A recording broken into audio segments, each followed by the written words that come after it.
Okay, I've got the front forks for the BSA Royal Star, excuse me, taken apart. I needed to check a few things. I'm getting a lot of slamming on the return. So if I hit a bump, compresses fine, but when it springs back, it springs up back with way too much force, and it's slamming against the stops, and sounds horrendous. This is the spring that I had installed in the bike. It is 11 1/4 inches long, and that is straight from British Cycle supply, and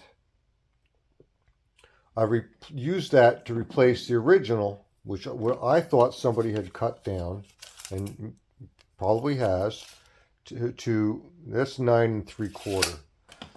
So I figured, well, the front end always felt mushy. When I rebuilt the bike, I put this longer spring in. It's just way too strong, makes way too much noise. There's a damper modification kit you can buy for this, but I don't need it. I'm just going to put the old springs back in.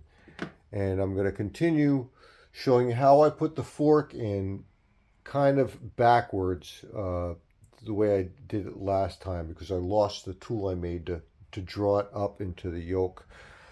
So I figured a way to put it together backwards, and it works really well. So I'm going to take a video of that. So that's where we'll meet up next. Okay, here we are at the front end of the Royal Star.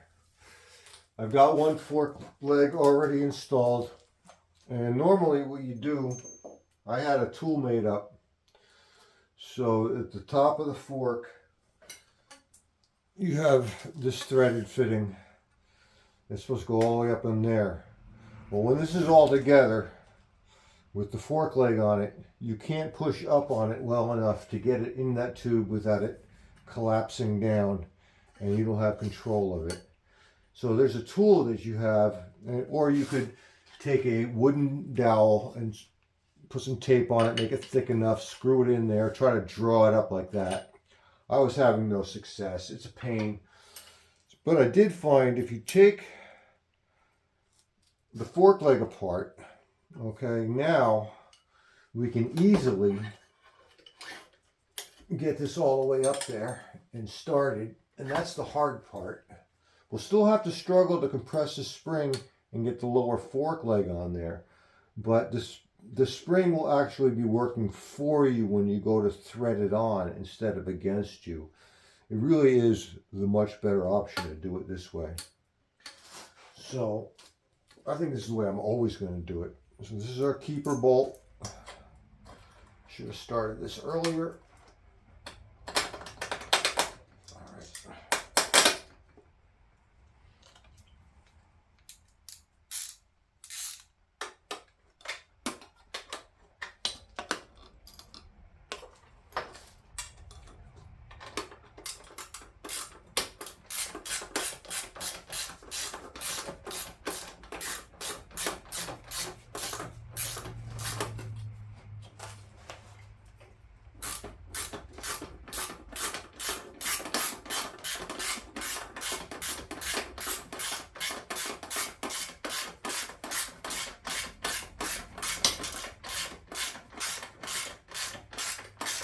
Alright, actually I have to take this back apart because I forgot a washer.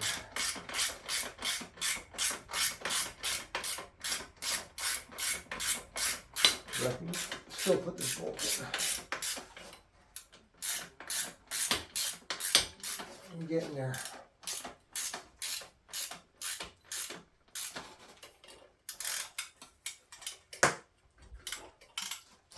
Alright. We'll be right back. Oops, sorry about the shake. Okay, so we've got I had to reinstall a couple washers at the top of this spring. There's a rubber washer and a metal washer. Okay, now we have to my keeper bolts all the way in with the nut, but they're not tightened. Rubber mallet, gently tap up a little bit. hear that? We are all the way up. Now, this won't be installed. What I'm going to do is I'm going to tighten this up to make sure it's drawn up all the way. But then I'm going to loosen it up again after I tighten the keeper bolt, because I still have to put fork oil in here. We'll leave that loose there. Tighten our keeper bolts.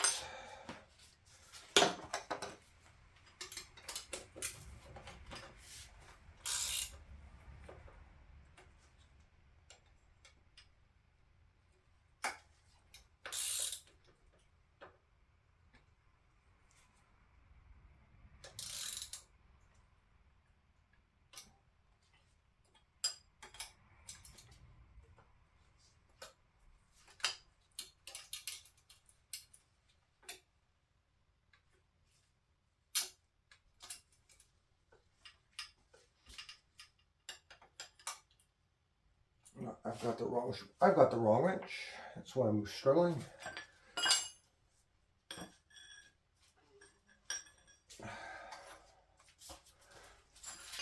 There we go. That's better.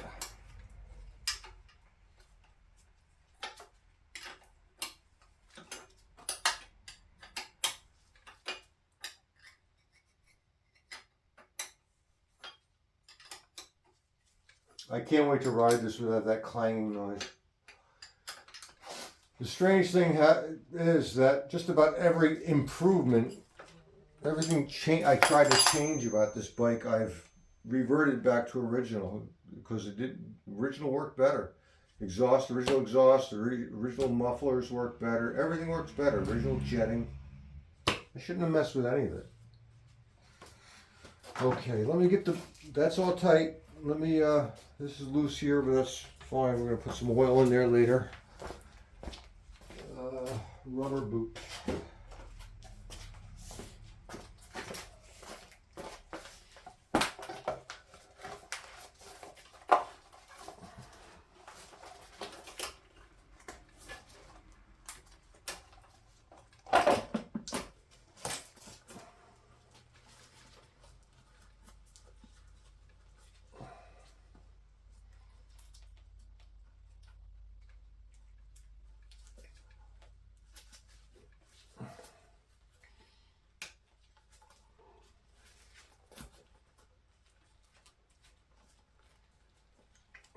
Come on, buddy. Go on.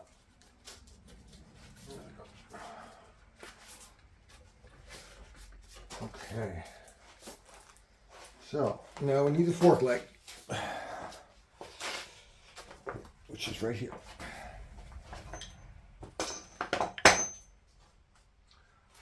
Okay. Now we just got to slip all this up here and try to compress the spring enough to start those threads. And like I said, the spring actually is helping you.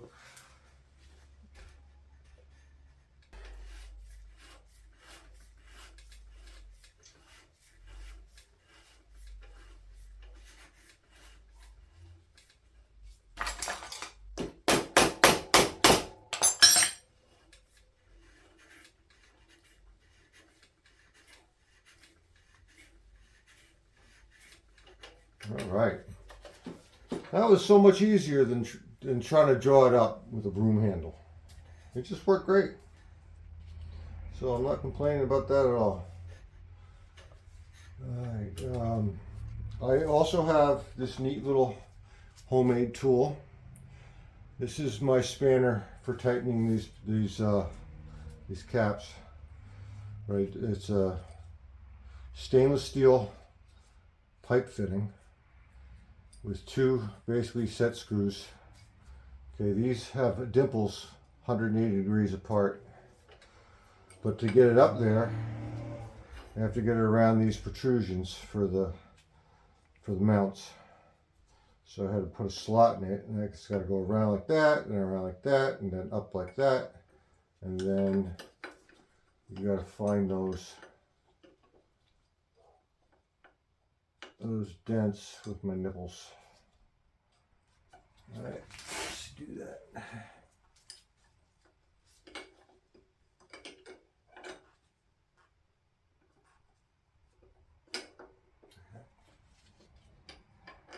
All right, pretty tight tolerance.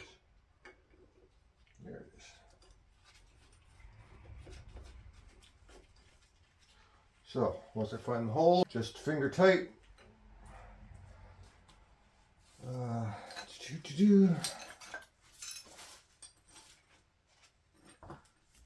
What happened to my rag? I want a rag, I want a rag.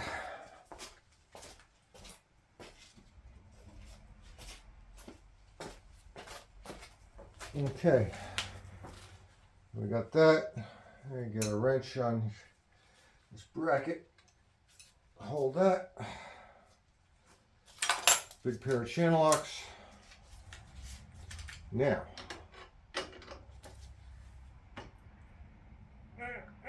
perfect. Nice and snug. That's all you need. That's it. Got fork legs all back together.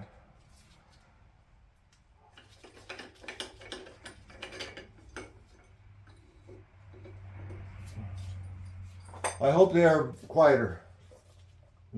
Fine if they're mushier. I don't weigh much. I can deal with a mushy front end. I cannot stand the clanging every time I hit a bump. It's like something was going to fall off. All right. Do a little polishing later.